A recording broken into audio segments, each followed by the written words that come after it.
آپ کے اوپر ایک الزام ہے. اچھا الزام کیا لگاتے ہیں کہ مفتی فضل ہمدرد صاحب، بالکل میں آپ سے کلی ڈیلی بات کر رہا ہوں، کلی بات، کہ مفتی فضل ہمدرد صاحب جو ہیں وہ شیعہ ورژن پہ کام کر رہے ہیں.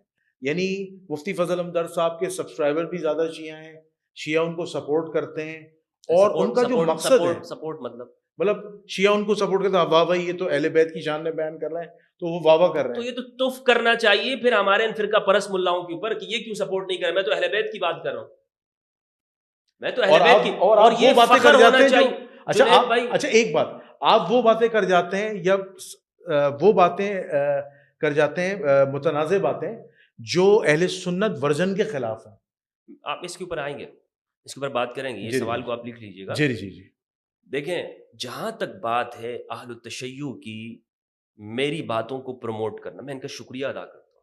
اور یہ صرف میری نہیں، کوئی بھی شخص ہو، میں آپ کو حقیقت بتاؤں، اہل تشیع کے دلوں میں جو اہل بیت کی محبت ہے، واللہ باللہ ان کو اللہ رب العزت نے کھڑا کیا ہے، ان کو قائم کیا ہے کہ یہ لوگ اہل بیت کا پرچار کریں. یہ وہ گروہ ہے اہل تشیع. اس امت کو تو شکر گزار ہونا چاہیے شیعوں کا کہ یہ اہل تشیع، یہ اہل بیت کا ذکر کرتے ہیں، ان کے بارے میں بتاتے ہیں. یہ کیا اہل بیت کیا صرف شیعوں کے؟ یہ تو پوری امت کے ہیں نا. یہ تو رسول اللہ کے وصی ہیں، تو اہل بیت کی تو ثقلین ہیں. تو یہ ہر اس شخص سے محبت کریں گے کہ جو اہل بیت کا بیان کرے گا. صرف میں نہیں، آپ بھی حدیث ثقلین کو بیان کرنے والے بن جائیں. آپ بھی اہل بیت کی معرفت کی بات کریں، جو کہ اللہ کی جانب سے آپ پہ واجب ہے، جو کہ رسول اللہ کی جانب سے آپ کے اوپر فرض ہے، آپ کو ذمہ داری دی گئی ہے، آپ کے اوپر واجب بنتا ہے. تو یہ آپ سے محبت کریں گے.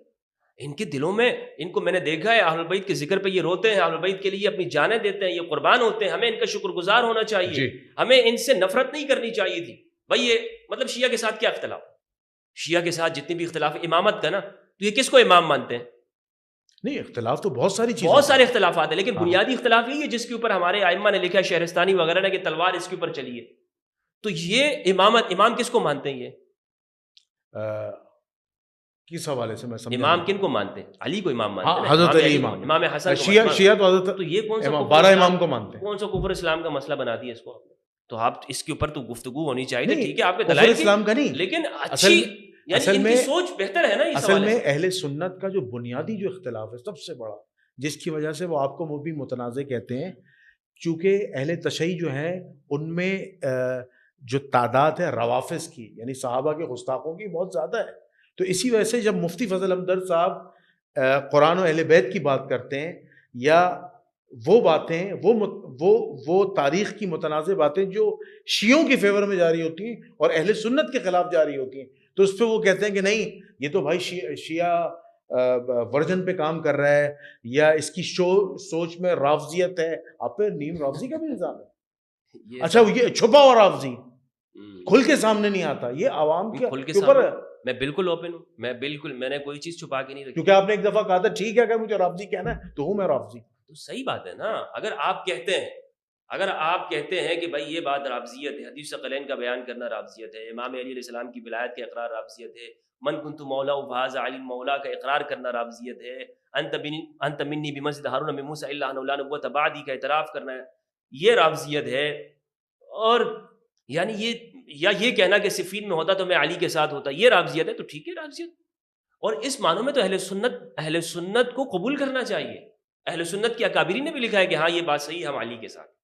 اہل سنت کے اکابرین نے، میں کیوں غلط بیانی کروں، اہل سنت کے جو ہمارے اکابرین ہیں دیانت کے ساتھ، میں آپ کو کہتا ہوں کہ وہ امام علی علیہ السلام کے ساتھ کھڑے، وہ کسی باغی گروہ کے ساتھ کھڑے نہیں ہیں، وہ اہل بیت کے ساتھ ہی کھڑے ہیں. لیکن آج ہمیں بتایا یہ جاتا ہے صرف شیعہ نفرت کے اندر، چونکہ شیعوں کے ساتھ ایک مختلف وجوہات ہیں نفرت کی اور دوری کی وجوہات ہیں جو بنا دی گئی ہیں، جن وجہوں سے ہمارے ہاں لوگ وہ کہتے ہیں نہیں آپ تم شیعوں کی صحیح بات کا بھی انکار کر دو. بھائی میں پاگل ہوں؟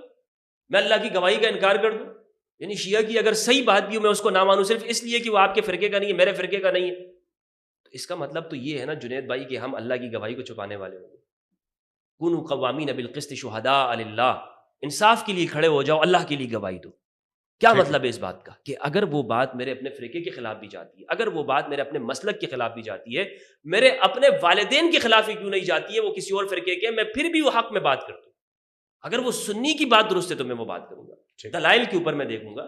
تو یہ جو الزام در الزام کی بات ہے، یہ محض صرف شیعوں سے نفرت کی وجہ سے. مثال کے طور پر میں اہل تشیع کے پاس بیٹھ گیا, ان کے علماء کے پاس بیٹھا, ان کے مسائل کو جاننے کی کوشش کی تاکہ ہم امت مسلمہ کے اختلافات کو کم کر سکیں اور ان چیزوں کو جان سکیں کہ جو ہمارے اندر دوری کی وجوہات ہیں.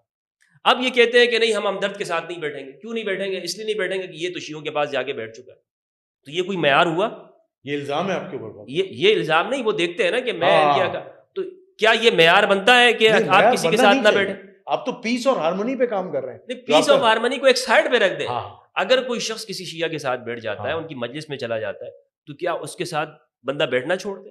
نہیں, ایسا ہونا تو نہیں چاہیے, بالکل نہیں ہونا چاہیے. نہیں ہونا چاہیے نا. لیکن چونکہ ان کی کابر نے فتوے دیے ہوئے ہیں, ان کے جو بڑے بزرگ ہیں وہ شیعہ کو مرتد سمجھتے ہیں اور تکفیر کرتے ہیں شیعہ کی, تو یہ اپنے فرقے کو بچانے کے لیے وہ کہتے ہیں کہ نہیں ہمارا تو فرقہ پھر وہ اصول ختم ہو جائیں گے. تو پھر اہل سنت بھی تو کہتے ہیں نا کہ شیعہ جو ہے وہ صحابہ کی تکفیر کرتے ہیں, وہ بھی تو ریبٹل میں یہ بات کہتے ہیں, تبھی ہم جو ہے ان کی تکفیر کرتے ہیں. دیکھیں, شیعہ تکفیر کرنا محض اس بنیاد کے اوپر کہ آپ کے پاس دلائل ہوں. مثال کے طور پر ایک سنی کہتا ہے کہ جناب ہم شیعہ کو ان وجوہات سے ہم کہتے ہیں کہ یہ کافر ہے, یہ دلائل ہے, ٹھیک ہے, ہمارے نزدیک یہ ہیں, تو اس پر بات کی جا سکتی, اس پہ بات ہونی چاہیے. میں یہ نہیں کہتا ہوں کہ آپ بالکل یہ نہیں کہہ سکتے کہ فلاں بندہ ہر حال میں آپ کہیں کہ نہیں آپ کے اوپر لازم ہے کہ فلاں مسلمان ہے, اگرچہ وہ کفریات ہی کیوں نہ کرتا ہو. یہ ضروری نہیں ہے.